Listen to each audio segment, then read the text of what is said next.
Donc, elle dit qu'à l'époque, elle avait ses 1100 francs qu'elle a utilisés et a amené Pépé chercher les choses. Je vous explique ce que c'est que les choses. Certains ont peut-être compris. Donc, en réalité, c'est que dans ce voice, elle fait comprendre que elle aurait pris 1100 francs, aller chez un marabout pour marabouter le blanc.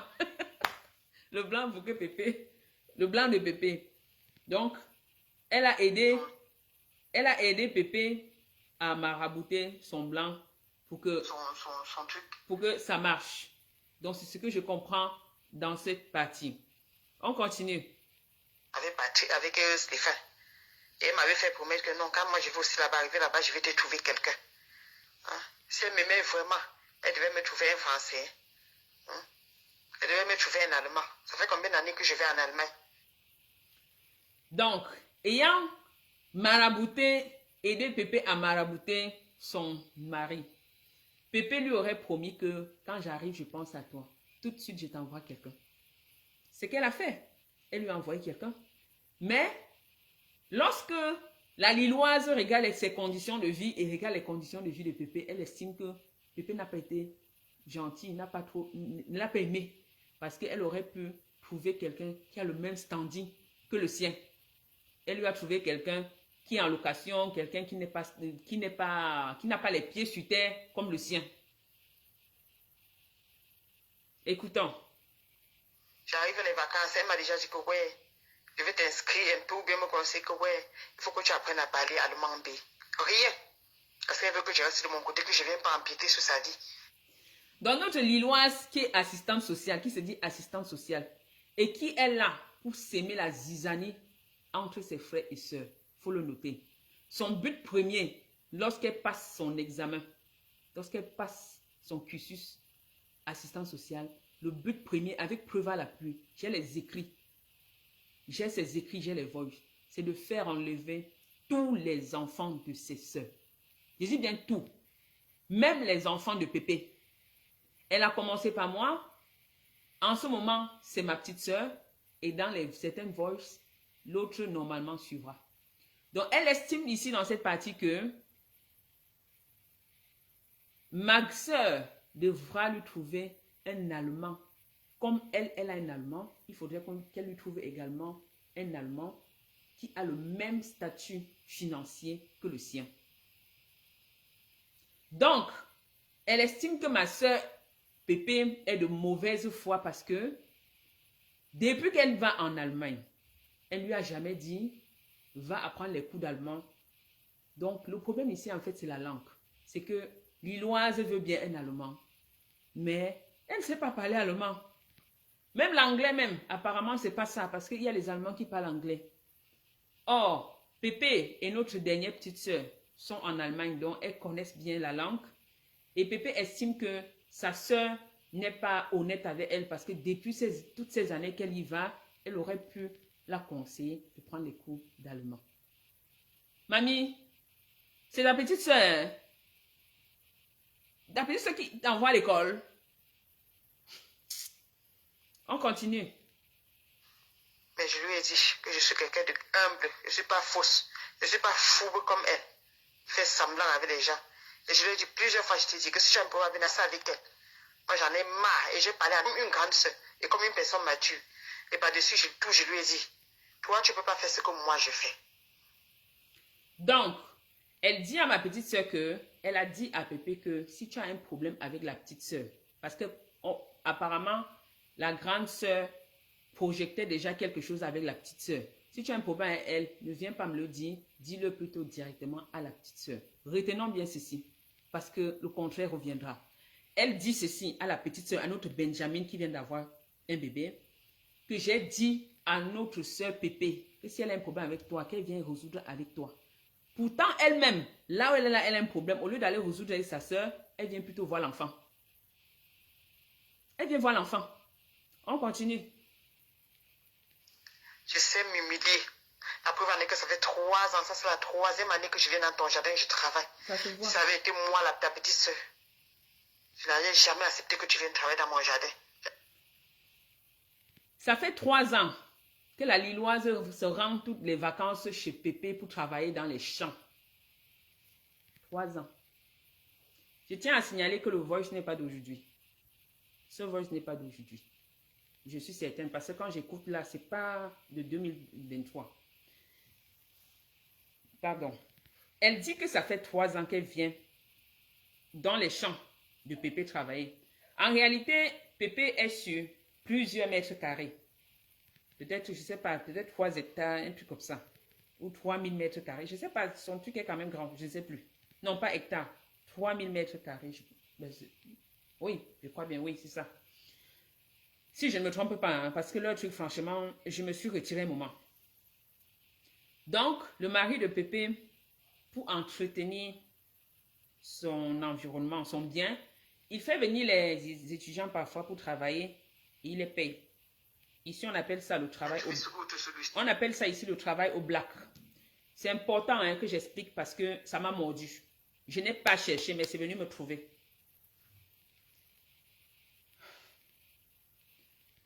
Il prend les étudiants pour travailler dans les... pour retirer, pour défricher et tout.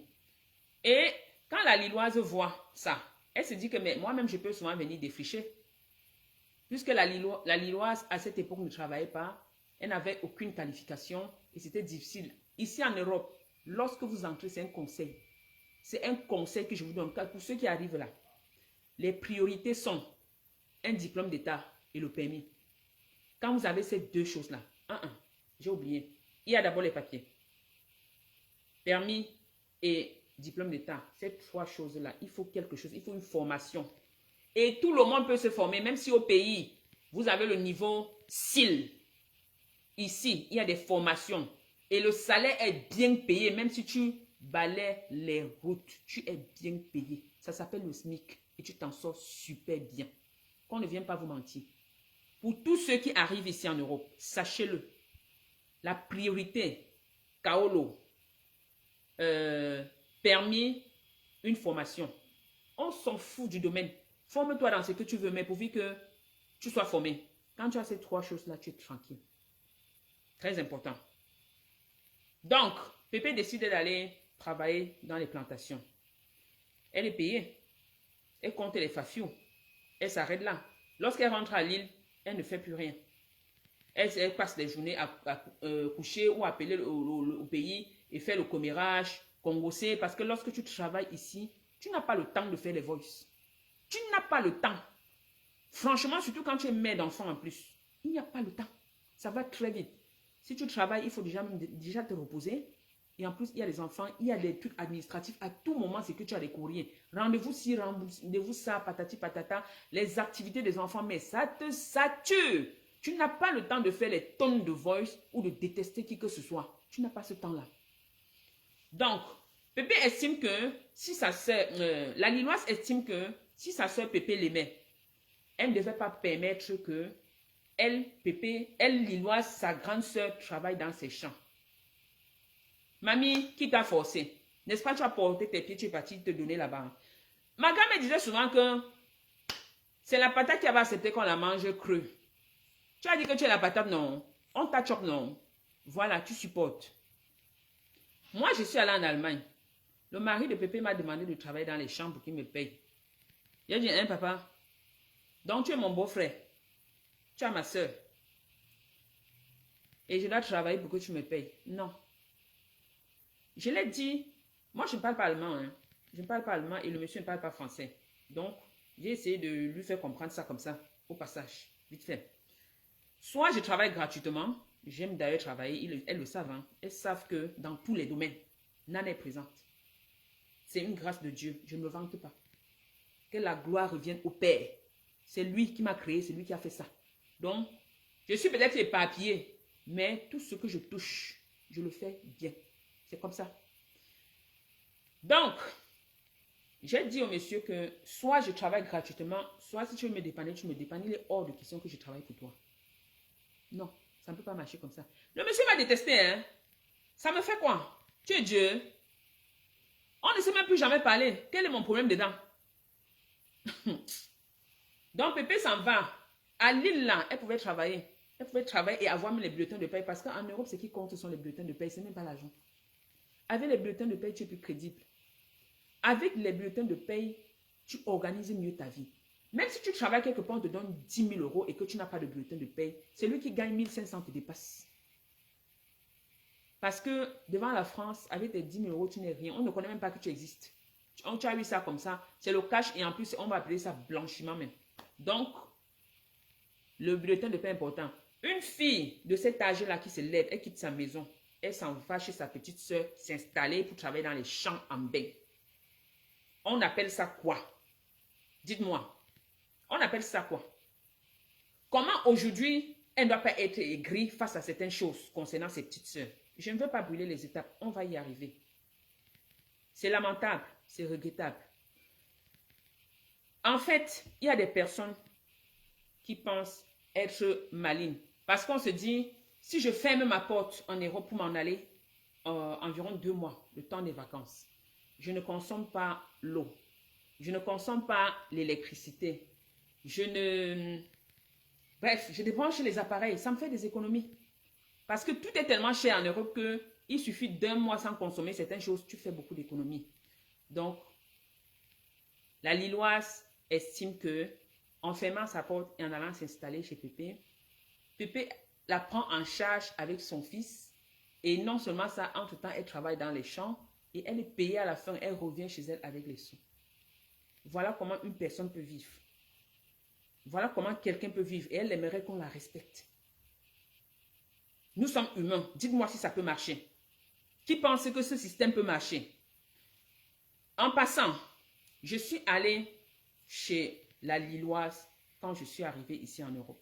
Je n'ai pas envie de brûler les étapes parce que ce sera un autre sujet. Parlant de l'économie, chez la Lilloise, pour ceux qui sont allés chez la Lilloise, vous allez vous reconnaître.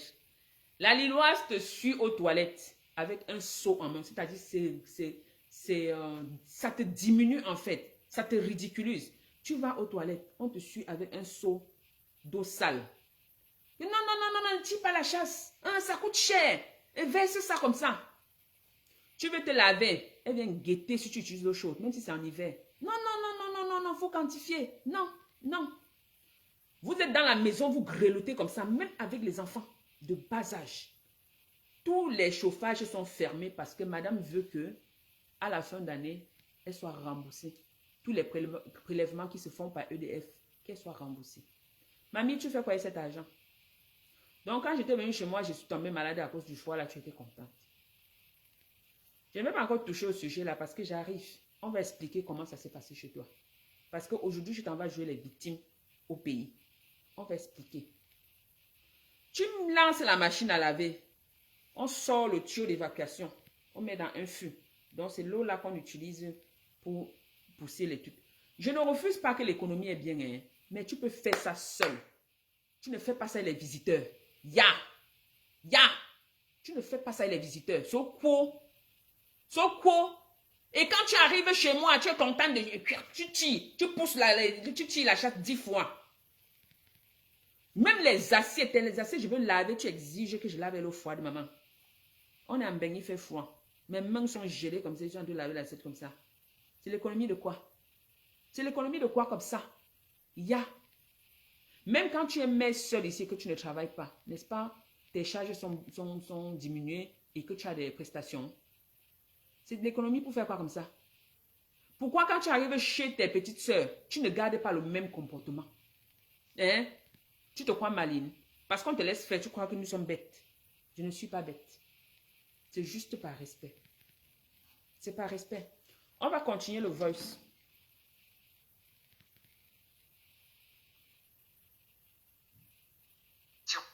Ou bien te soutenir autrement. Je lui ai dit ça. Et je lui ai dit à grand jamais qu'elle ne pense que je vais déchirer les bouts de mari là. Encore et moins pour elle. Et je lui ai dit que je n'en vis pas. Donc, sa soeur normalement pouvait la soutenir autrement que d'accepter qu'elle travaille dans les champs. Donc, comme pour dire que sa soeur pouvait lui donner de l'argent sans forcément faire qu'elle travaille. Bah écoute, c'est pas elle qui te payait. Hein. Je ne suis pas là pour la défendre parce qu'elle-même, je vais atterrir sur elle bientôt. C'est pas Pépé, à ma connaissance, c'est pas elle qui te payait, c'était son mari. Et c'est un truc normalement avec son mari. Si tu veux que son mari te donne de l'argent, ça dépend de l'affinité. Tu vois de quoi je parle? On se comprend, non? Tu lui demandes directement. Donc, je ne vois pas pourquoi tu vilipendes ta pépé. Ta pépé. Pépé le piou. C'est comme ça que vous vous appelez, non? Voilà. À jamais, tu ne lécherais les bottes de mariée, là, tu le dis. Le nom, c'est toi qui l'as prononcé, hein. C'est pas moi. Je répète ta phrase. Je le maintiens. Et tu ne lécheras les bottes de pépé. Qu'est-ce que tu fais? Tu penses que ce que tu fais, c'est quoi? Quand tu parles là-bas, faire ce genre de choses, tu fais quoi? Pourquoi sa fille te manque de respect? As-tu montré à cet enfant que tu es une tata, que tu es sa mère? Tu penses qu'on respecte les gens juste comme ça? Ça dépend des actes que tu poses. Si tu montres à un enfant que tu es enfant, mais l'enfant te prend comme ça, c'est tout simple. Tu es parti chez eux, elle voit ses parents te prendre en charge. Ça veut dire que tu es l'enfant. Pourquoi tu te plains? Tu veux le beurre et l'argent du beurre comment? Tu as baissé ton charisme. Tu as tué ton charisme. Et l'enfant t'a ramassé. Ton problème, c'est lequel m'a mis assistante sociale. Donc, tu es assistante sociale, tu ne connais pas tout ça.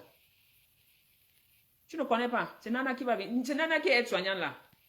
Nana qui ramasse, comme tu le dis, les CACA là. Qui pour toi, tu penses que ramasser les CACA là, c'est un crime. Mamie, j'aime ça, c'est le chocolat. C'est humain. Tu comprends? C'est humain. Et en plus, lorsque tu le dis vraiment que, franchement, le métier d'aide-soignante, je ne sais pas comment les gens font pour faire ça. Tu es assistante sociale, ma chérie. Ça veut dire que c'est dans le même domaine, en fait. Une assistante sociale valorise. Elle valorise. Elle valorise même le métier à la personne. Parce que c'est ton rôle premier.